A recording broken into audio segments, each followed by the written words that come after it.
As we mentioned earlier, Democratic presidential candidates will debate in Ohio Tuesday night. President Trump won the state back in 2016. He beat Hillary Clinton with just over 50% of the vote.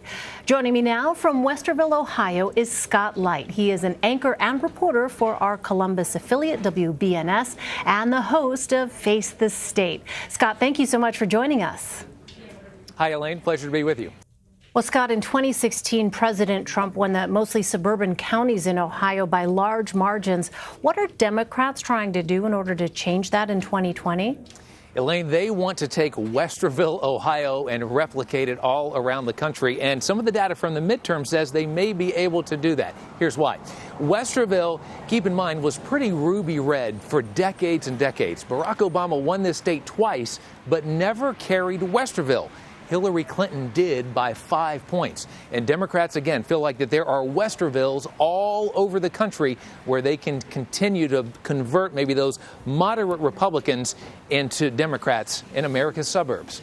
Well, no Republican has ever won the White House without Ohio. Is there a specific voting bloc Democrats are trying to win over ahead of 2020? I would say, again, sticking to the suburbs, that's where they feel like their organic energy is located, with college-educated voters, with women in the suburbs, and with minorities in the suburbs. But let's also keep in mind, they need to goose the numbers in the suburbs because their numbers are going down in rural parts of Ohio and rural parts of the country. As you mentioned, President Trump, he basically crushed Hillary Clinton in this state. He won by 8 points. That equated to some 450,000 more votes to him. So again, Democrats have to get those numbers up in the suburbs to offset the losses that they could face again in the rural parts of Ohio and America next year. Well, what are some of the biggest issues in Ohio that could help Democrats attract younger voters? It'll be interesting to see if any party can crack the millennial code. In fact, we've got some numbers here. Millennials have really increased their voting. If you look at the midterms in 2014 up to 2018, millennials doubled their voting impact in those midterms in just 4 years. I've got another number, a couple of numbers I'll throw your way. In this year, happening in real time, boomers are going to come down to about 72 million in the country. Millennials are going to become, in 2019, the largest demographic, the largest group in our country at about 73 million.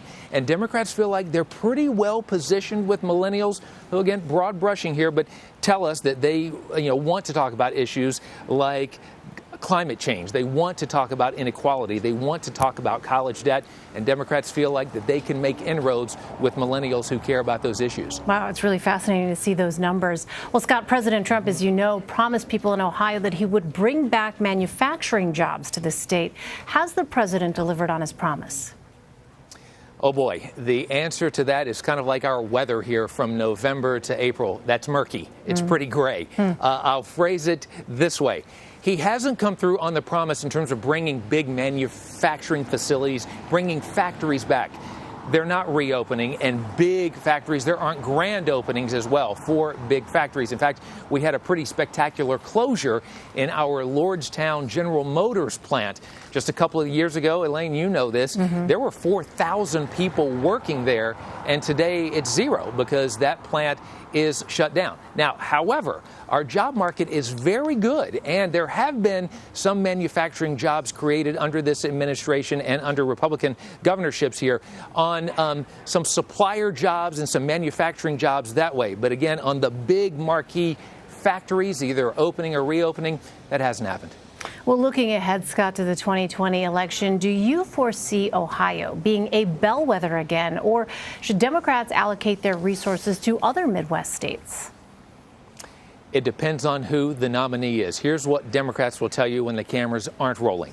They think if Joe Biden is the nominee, that Ohio is back in play because Ohioans, and especially working class Ohioans, feel comfortable with Joe Biden. You can't speed date Ohio voters. And Joe Biden has been here enough over the last 20, 30, and even 40 years that Ohioans have a comfort level with him. what Democrats say if Liz Warren, for example, is the nominee. They love it that she can get in the weeds on policy. They love her dynamism. They love her energy. But they are nervous if she is the nominee again. Can she attract those white and working class voters that went Trump's way here in this state and went Trump's way throughout the Midwest in 2016? Elaine? All right, Scott Light for us. Scott, thank you so much for your time. You bet.